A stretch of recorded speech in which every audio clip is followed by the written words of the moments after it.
အားလုံးပဲမင်္ဂလာပါကျွန်တော်ကတော့ CAG ကွန်ပျူတာမှာကိုရစာဖြစ်ပါတယ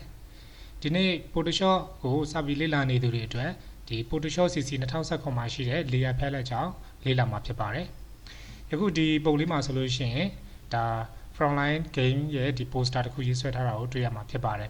ဒီထက်မှာဆိုလို့ရှိရင် layer တွေယခုလိုမျိုးဖွဲ့စည်းထားပါတယ်ဒီနေ့မှာဆိုလို့ရှိရင်တော့ layer တွေဟာ group လေးတွေနဲ့ဖွဲ့စည်းထားတာတွေ့ရမယ်ဒီနေရာကိုဖွင့်ချလိုက်မယ်ဆိုလို့ရှိရင်တော့ယခုလိုlayer လေးထပ်ပြီးတော့ပွင့်လာတာကိုတွေ့ရမှာဖြစ်ပါတယ်နောက်တစ်ခုကတော့ layer လေးတွေကိုမျိုးတူရလေးတွေကိုဒီအရောင်လေးတွေနဲ့မှတ်ထားခြင်းနဲ့ဆိုရင်လည်း layer မှာအရောင်လေးတွေနဲ့မှတ်ထားလို့ရပါတယ်ဥပမာဒီ rifle 1 2 3ကိုတခြားအရောင်လေးပြောင်းခြင်းနဲ့ဆိုရင်ဒီမျက်လုံးပေါ်မှာ right click နှိပ်လိုက်မယ်ဒီနေရာမှာတခြားအရောင်လေးတွေလည်းဒီမှာပြောင်းပြီးတော့ထားလို့ရပါတယ်ဒါမှသာမိမိဆွဲထားတဲ့ဒီ design မှာရှိတဲ့ layer တွေရောထွေးမသွားဘဲနဲ့တစ်ခုချင်းစီတိကျစီဒါထားလို့ရမှာဖြစ်ပါတယ်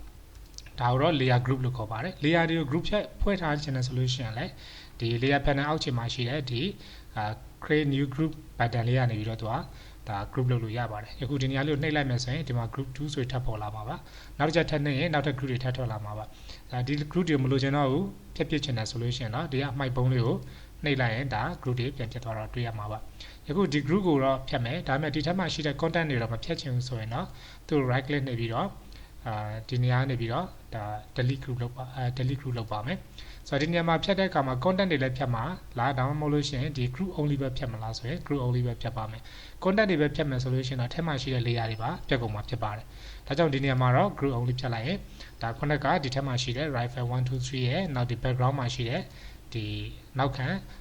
အညိုရောင်လေးတွေရဲ့ဒါအပြင်ရောက်လာတာတွေ့ရမှာပါဆိုတော့သူတို့ group ပြန်ဖွဲ့ကြည့်ပါမယ်ဒါကြောင့်မလို့ right click နှိပ်လိုက်မယ်ဒီထဲကနေပြီးတော့ new group from layer လုပ်လိုက်မယ်ဆိုလို့ရှိရင်လည်းဒါ group ဖွဲ့လိုက်ခြင်းမှာဖြစ်ပါတယ်ဒါမှမဟုတ်လို့ရှိရင်လည်းဒါ group from layer ဆိုရင်ဒါ group ဖွဲ့လိုက်မယ်ဒါမှမဟုတ်လို့ရှိရင်လည်းဒီ layer palette အောက်ခြေမှာရှိတဲ့ဒီ folder လေးပေါ်ကိုဆွဲပြီးတော့တင်သွားပြီးလွှတ်လိုက်မယ်ဆိုလို့ရှိရင်ဒါ group တစ်ခုအနေနဲ့ဖန်တီးသွားတာကိုလည်းတွေ့ရမှာပါဆိုတော့ layer ရဲ့သဘောဟာအပေါ်ဆုံး layer ဟာရှေ့ဆုံးမှာရှိပါတယ်ဥပမာဒီလူပုံမှာကြည့်မယ်ဆိုလို့ရှိရင်ဒီ commando ရဲ့ဒီလက်ဟာဒီ title ပေါ်မှာအုပ်နေတာကိုတွေ့ရမှာပါဒါကဘာကြောင့်လဲဆိုရင်ဒီ title ဆိုတဲ့ layer ရဲ့ပေါ်မှာလူပုံဟာရှိနေတာကြောင့်ဒီလူပုံဟာအမြဲတမ်းအရှိကိုရောက်နေတာဖြစ်ပါတယ်အကယ်၍မြန်ဒီလူပုံကို title ရဲ့အောက်ကိုချလိုက်မယ်ဆိုရင်သူ့ရဲ့လက်ဟာ title ရဲ့နောက်ကိုရောက်သွားတာကိုတွေ့ရမှာဖြစ်ပါတယ်ဒါ layer arrangement ဖြစ်ပါတယ်ဒီလိုမျိုးပြင်ခြင်းအပြင်ပုံတွေကိုအရှိနောက်တွေလို့တို့ကစားနိုင်ပါတယ်နောက်တစ်ခုက layer တွေဟာတိကျစီရပ်တည်ပါတယ်ဥပမာဒီ title layer ကိုကျွန်တော်တို့ပြင်ကျင်တယ်ဆိုလို့ရှိရင် title layer ကိုနှိပ်ရပါမယ်ပြီးတော့မှဒီကနေကိုရွှေ့ကျင်တာပြောင်းကျင်တာလုပ်လို့ရပါတယ်ဆိုတော့ဒီလိုပြောင်းခြင်းဟာတခြားပုံတွေကိုမထိခိုက်ပါဘူးဥပမာလူပုံတော့ပြီးကျွန်တော်တို့ရွှေ့မိရင်တော့မှလူကလိုက်မရွှေ့ပဲနဲ့ဒီ title စာသားပဲလိုက်ရွှေ့နေတာကိုတွေ့ရမှာပါဒါကတော့ layer တွေတိကျစီရပ်တည်တယ်ဆိုတာကိုပြခြင်းမှာဖြစ်ပါတယ်နောက်တစ်ခုကတော့ shape အဲ့တော့ layer ထဲမှာဆိုလို့ရှိရင်သူကဒီ layer term လေးမျိုးရှိပါတယ်အများအပြားတော့၄မျိုးလောက်ကျွန်တော်တို့သုံးထားရှိပါတယ်ဒီမှာဆိုလို့ရှိရင်ဒီ wall sync ဆိုတဲ့ဒီ layer မှာဆိုလို့ရှိရင်သူ့ရဲ့ဒီ template icon ဟာဒါ rasterize ပုံနေလည်းရှိနေတာပါဒါကြောင့်မလို့သူဟာရိုးရိုးဒီဓာတ်ပုံပုံစံမျိုးနဲ့သူဟာမြင်နေရခြင်းပဲဖြစ်ပါတယ်နောက်သူ့ရဲ့ပုံမှာရှိတဲ့ layer ကကျတော့ T ပုံစံလေးမြင်ရပါတယ်ဒီ icon လေးကကျတော့ text layer ဖြစ်ပါတယ်ဆိုတော့ဒီ layer select ဖြစ်တဲ့အချိန်မှာကျွန်တော်တို့ရွှေ့လိုက်ရင်ဒါ text ကိုလိုက်ရွေးနေတာကိုတွေ့ရမှာပါအဲ့တော့ဒီ text layer တွေကအချိန်မျိုးပြန်ပြီးတော့ပြင်လို့ရပါတယ်ဥပမာဒီ T ပေါ်မှာနှစ်ချက်ဆက်တိုက်နှိပ်လိုက်မယ်ဒါဆိုရင်သူ့ကို highlight ဖြစ်တဲ့ layer က select ဖြစ်သွားပါပြီအဲ့ဒီနေရာမှာသွားပြီးတော့ဥပမာcopyright 2020 solution ဒါစာသားကိုချိန်ပြီးပြန်ပြီးတော့ပြင်လို့ရတာဖြစ်ပါတယ်အကယ်၍မြန်ဒီစာသားကိုကျွန်တော်တို့ကသွားပြီးတော့ right click နှိပ်ပြီးတော့ rasterize လုပ်လိုက်မယ် rasterize ဆိုတာဒါပုံဖြစ်ပြောင်းလိုက်တာဖြစ်ပါတယ်ဒါဆိုလို့ရှိရင်ဒီစာသားကိုကျွန်တော်တို့ပြန်ပြင်ခြင်းနဲ့ဆိုရင်ပြင်လို့မရတော့ပါဘူး type 2ရေးမယ်သွားပြီးနှိပ်မယ်ဆိုရင်နောက်ထပ် layer တစ်ခုအနေနဲ့ပဲသွားဖန်တီးလို့ရသွားတော့မယ်ဆိုတော့ဒီနေရာမှာ1 2 3ဆိုရင်တော့မှခုနကစာသားနဲ့ပြန်ပြင်လို့မရတော့ပါဘူးเนาะဒါကြောင့်မလို့layer တွေကိုပြင်တော့မယ်စာသားတွေကိုချိန်ပြီးပြန်ပြီးပြင်မယ်စာသားအနေနဲ့ပဲသုံးနေတယ်ဆိုရင် layer ကို rasterize မလုပ်ပါနဲ့ဒီမူရင်း text layer အတိုင်းပဲဆက်ထားပေးဖို့လိုပါတယ်ဒါကြောင့်မူရင်းတိုင်းပြန်လို့ကျွန်တော်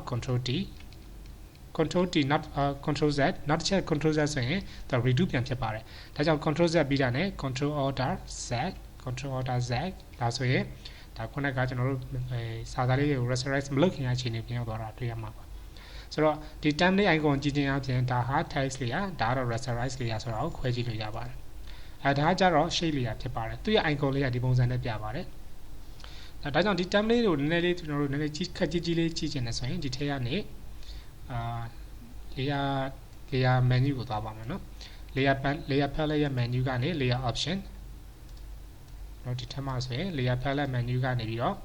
ဒါ panel option ကိုရွေးလိုက်ပါ panel option ထဲမှာဆိုလို့ရှိရင်ဒီ template size ကိုလို့တို့နေကြည့်လို့ရပါကျွန်တော်ဒီမှာနည်းလေးခက်ကြီးလေးတုံးလိုက်ပါဆိုတော့ okay ဒီ layer လေးသူ့နေရာသူပြန်ထားလိုက်မယ်ဆိုတော့ဒီလိုမျိုး icon လေးပေါ်တယ်ဆိုရင်ဒါက shape layer ပါဒါကတော့ text layer ဒါကတော့ rasterize layer ဖြစ်ပါတယ်အဲ့တော့ shape layer တဲ့ဘာလဲဆိုတော့သူက vector format တွေဖြစ်ပါတယ် Photoshop ဟာ rasterize format ဖြစ်ပါတယ်ဒါပေမဲ့ဒီ rasterize ထဲမှာလာပြီးတော့ vector တွေဆွဲထားမယ်ဆိုရင်ဒီလိုမျိုး shape အနေနဲ့သူကဖန်တီးနိုင်ပါတယ်အဲ့တော့ shape ရဲ့အားသာချက်ကဘာလဲဆိုရင်သူဟာကြိုက်တဲ့လောက်အချုံချဲလုပ်ပါ quality ကျသွားတာမျိုးမဖြစ်နိုင်အောင်ထိန်းပေးနိုင်ပါတယ်ဥပမာဒီပုံလေးမှာကြည့်ရဆိုရင်ကျွန်တော်တို့ဒီပုံလေးကို control T နဲ့ဆွဲကြည့်လိုက်မယ်ဆိုတော့ပုံညာကြီးသွားတယ်ဒါပေမဲ့သူရဲ့ line တွေ sharp ဖြစ်ပါတယ်လုံးဝဖွာသွားတာဝါသွားတာမျိုးမရှိပါဘူးဒီတိုင်းပဲ control T ပြန်သေးလိုက်မယ်ဆိုလို့ရှိရင်လည်းသူရဲ့ဒီ quality ဟာဝါသွားတာဖွာသွားတာမျိုးမဖြစ်ဘဲနဲ့မူရင်း quality တိုင်းရှိနေတာတွေ့ရမှာပါဆိုတော့ဒီလိုမျိုး shape တွေကိုဖန်တီးတဲ့အခါမှာဒီအနားဆောင်တွေဟာဘလားသွားတာမျိုးဝါသွားတာမျိုးမဖြစ်ဘဲနဲ့ sharp ဖြစ်ချင်တဲ့ဆိုရင်ဒီ shape တွေကို shape layer တွေသုံးနိုင်ပါဒါ vector shape တွေဖြစ်ဖန်တီးခြင်းဒီနေရာမှာလည်း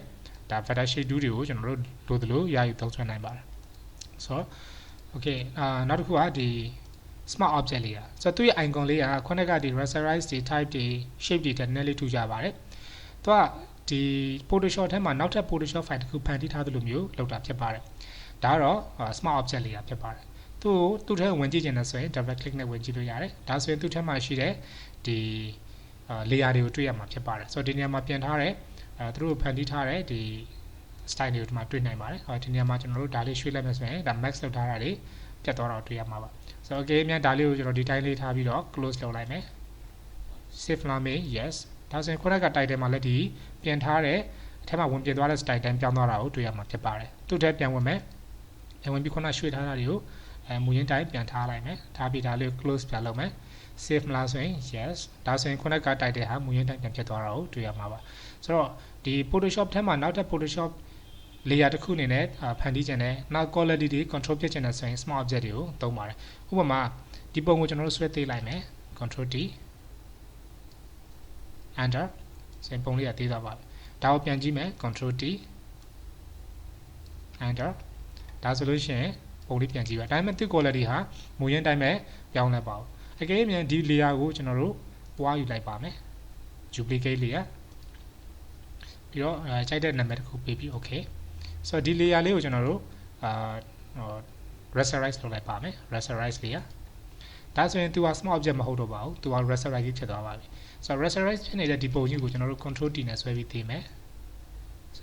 enter control T နဲ့ပြန်ကြည့်မယ်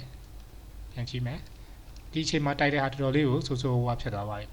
ဆိုတော့ဒီ rasterize အနေနဲ့ဖန်တီးထားတဲ့ပုံတွေကိုကျွန်တော်တို့အကြီးလေးလုပ်တဲ့အခါမှာ quality ဟာကျသွားနိုင်ပါတယ်ဒါကြောင့်မလို့ဒီ quality control ဖြစ်ချင်တဲ့ solution က smart object တွေကိုဖန်တီးနိုင်ပါတယ်အဲ့ဒါ smart object ဖြစ်ဖန်တီးမဲ့ solution တော့ဆိုတော့ဒီပုံလေးကို control alt z ဒီပုံလေးကို smart object အနေနဲ့ဖန်တီးခြင်း right click နှိပ်မယ် convert to smart object လုပ်လိုက်ပါမယ်ဆိုတော့ဒီနေရာလေးမှာ convert to smart object ဒါဆိုရင်သူက smart object တစ်ခုဖြစ်သွားပါပြီသူ့ကို control T နဲ့သေးမယ်ပြီးတော့ control T နဲ့ပြန်ကြည့်မယ် quality ဟာလုံးဝမကျပါဘူးဒါကြောင့် quality control ဖြစ်ချင်တဲ့ကိစ္စမျိုးတွေမှာဆိုရင် smart object ကိုသုံးနိုင်ပါတယ်အခုဒီ layer လေးကိုလည်း delete လုပ်လိုက်မယ်ဒါကကြတော့ဒီ adjustment layer ဖြစ်ပါတယ် adjustment layer တွေကတော့ဒီအောက်က new adjustment layer တွေကမိမိလိုချင်တဲ့ဒီ adjustment ကိုရွေးနိုင်ပါတယ်အခုဒီနေရာမှာတော့ curve ကိုသုံးထားလို့ကျွန်တော်ဒီမှာ curve ရွေးလိုက်ရင်နောက်ထပ်ဒီမှာ curve adjustment တစ်ခုထပ်ထွက်လာတာကိုတွေ့ရမှာပါဆိုတော့ဒီနေရာနဲ့လိုသလိုမိမိအရောင်တွေကို adjustment လုပ်နိုင်ပါတယ်ဆိုတော့ okay ဒီ curve ကိုဖြတ်လိုက်မယ်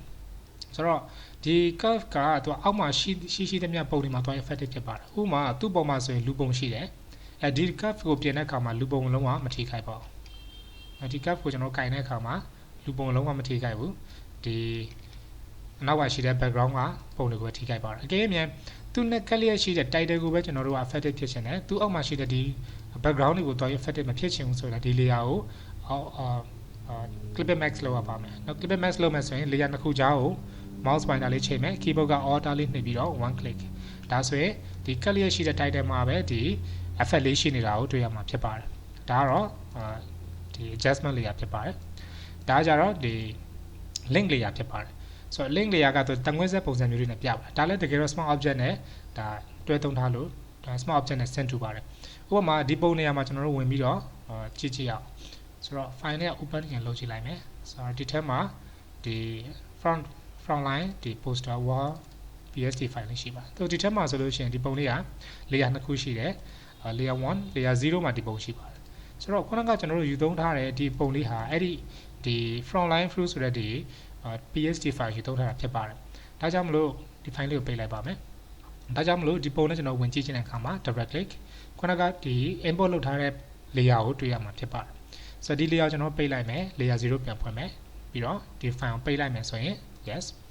ဆိုရင်ဒီမှာလူပုံပြောင်းသွားတာကို changes ဖြစ်သွားတာတွေ့ရမှာပါဆိုတော့ဒီလူပုံတွေကိုပြန်ပြီးဆွဲထည့်နေကြမလို့တော့ဘူး layer တွေကို link လုပ်ထားမယ်အဲ့ဒီမှာသွားပြီးပြန်လိုက်တာနဲ့ဒီဘက်ပုံမှာပါတခါတည်း effective ဖြစ်စေချင်တယ်ဆိုရင်ကျွန်တော်တို့ link layer တွေကိုသုံးနိုင်တယ်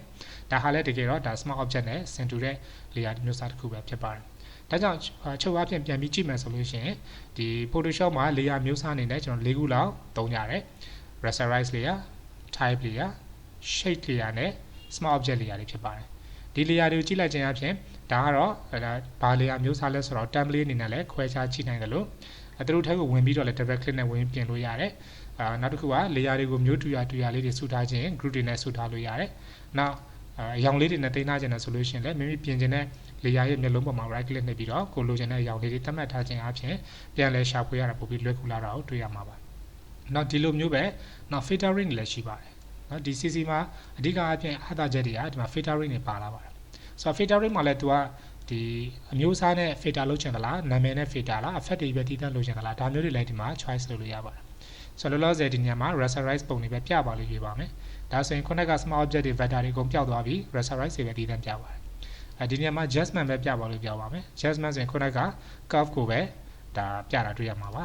ဒီမှာကျတော့ text ဒါဆိုရင် text လေးကတည်တံ့ပဲပြအကယ်၍မြန် text ကို rasterize ကိုပြပါလို့ရွေးကုန်လို့မရမှာပါ shape ဒါတော့ smart object တွေပြပါဖြစ်ပါတယ်ဆိုတော့ဒီ filter တွေကိုခဏပိတ်ထားခြင်းနဲ့ဆိုရင်ဒီကနေ off ထားလို့လည်းရပါတယ်ဒါဆိုရင်ဘယ် filter ပဲသုံးတာခဏဒီဟာတွေကိုပိတ်ပြီးအခုရှိသမျှ layer တွေအကုန်လုံးပြမှာဖြစ်ပါတယ်ဆိုတော့ဒီနေရာမှာတော့အကုန်လုံးပြန်ပြီးတော့ချုပ်လိုက်ပါမယ်နောက်တစ်ခုက layer effect တွေနဲ့ကြည့်ချင်သလားဒါဆို effect တည်တံ့ပြပါပါဆိုတော့ဒီနေရာမှာကျွန်တော်ဘာ effect မှမသုံးထားပါဘူးဒါကြောင့်မလို့သူဟာဒီ layer effect နေရာကိုမမြင်ရတာဖြစ်ပါတယ်အကယ်၍မြန်ဒီနေရာလေးမှာကျွန်တော် layer effect တစ်ခုသုံးကြည့်ပါမယ်ဆိုတော့ layer effect ရဲ့အောက်ခြေက fx drop shadowဆိုတော့ဒီလူပုံလေးအနောက်မှာကျွန်တော်အရေးကလေးချလိုက်ပါမယ်အရေးကိုကျွန်တော်မဲအောင်လေးသုံးလိုက်မယ်ဆိုတော့ okay ပြီးတော့ okay နဲ့ထွက်ပါမယ်ဒါဆိုရင်အဲ့ဒီ layer မှာ drop shadow effect လေးရှိသွားတယ် carry ဒီခိုင်းနေရာမှာ effect လို့ရွေးလိုက်ပြီဆိုတာနဲ့ဒီဘာ effect လဲသူကလာမေးပါမယ်ကျွန်တော် drop shadow ရှိတဲ့ layer ကိုပြပါလို့ပြောပါမယ်ဒါဆိုရင်ဒီ layer တစ်ခုတည်းပြတာတွေ့ရမှာပါဆိုတော့ဒီလိုမျိုး filtering လုပ်ချင်တယ်ဆိုလို့ရှိရင်လည်းဒါ Photoshop မှာဒီ Photoshop ရဲ့ဒီ layer palette မှာလို့ဒီလို filtering လုပ်လို့ရတယ်နောက် adjustment တွေဒါ new layer ခေါ်တာတွေ layer တွေပြန်ဖြတ်တာတွေနော်နောက်ဒီ max အပိုင်းလေးတွေရှိပါတယ်ဒီ max ကတော့ကျွန်တော်နောက်ပိုင်း lesson တွေမှာတည်တံ့ပြန်ပြီးတော့ပြောပြချင်ပါတယ်